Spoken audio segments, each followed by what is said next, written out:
how to change payment method on Snapchat. The first things first to be reminded of is you won't be able to do this using the application or through your mobile. So what you want to do is you'll just have to access the Snapchat web. So just head directly to your preferred web browser and go directly to web.snapchat.com.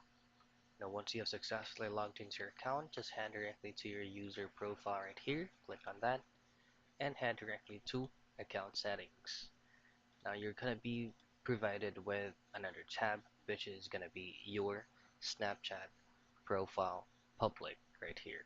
So what you want to do next is go to Ads Manager.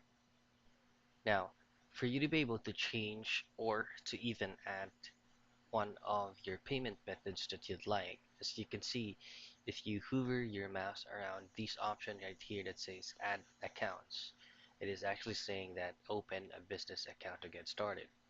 Now for you to be able to have access to those options, all you have to do is to create or to open up a business account first.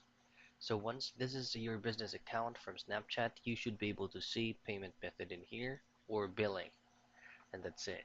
That's how you easily change your payment method on Snapchat.